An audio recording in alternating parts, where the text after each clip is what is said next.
Hello, this is Lecture 7, To Drop or Not to Drop, Finding the Middle Ground.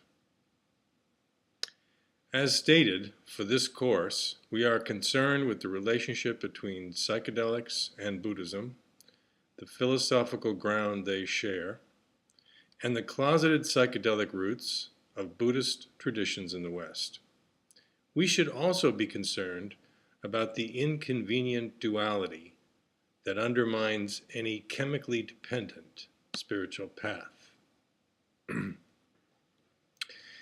is clear that psychedelics can be a catalyst for profound spiritual experiences and have been fulfilling that role within almost every religious tradition in the world since at least the beginning of recorded history. There are, however, several factors that make this relationship between psychedelics and spirituality somewhat new, different, and potentially perilous.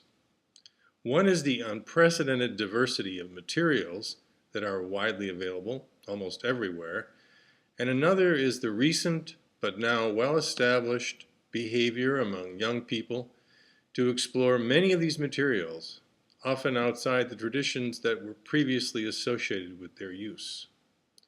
Multiple generations have now experimented with a variety of psychedelics as part of their transition from youth to adulthood.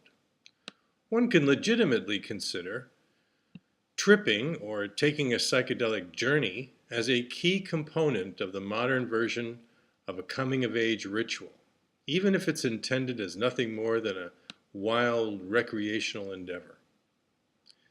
We have the added complication that most governments and social institutions do not offer a supportive context for this undertaking and often penalize it so that the entire process is conducted underground.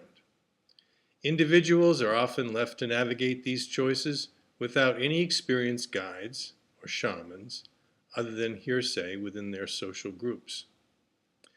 The casual, or some would say reckless use of psychedelics to access the mind at this depth can be unpredictable and psychologically destabilizing.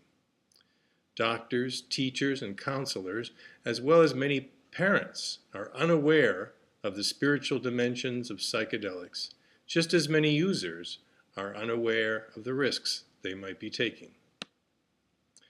Few educational or mental health professionals are prepared to effectively help those who experience a sudden and overwhelming flood of unconscious material into their awareness.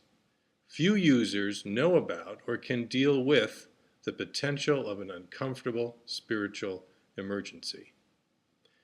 Thanks to activist organizations like HEFTR, MAPS, and Drug Policy Alliance, psychedelics are again being studied for the light that they may shed on their medicinal and therapeutic value, as well as the history and phenomenology of religious experience. Veterans of psychedelically induced spiritual experiences who have moved on to the study and practice of the Buddha Dharma are often grateful for the beneficial role these materials have played in their lives.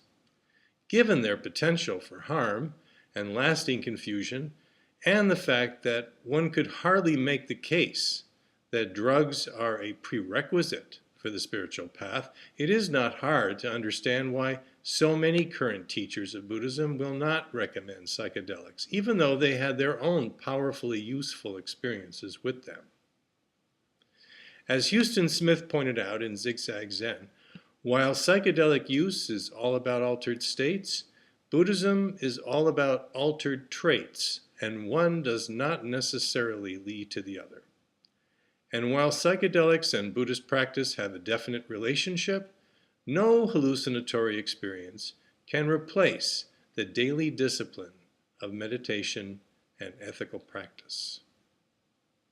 It is also important to recognize that even as psychedelics have been known to facilitate very profound experiences and have led in some cases to steady and disciplined meditative practice, this does not equate to the idea that psychedelics are necessarily a valid part of Buddhist practice.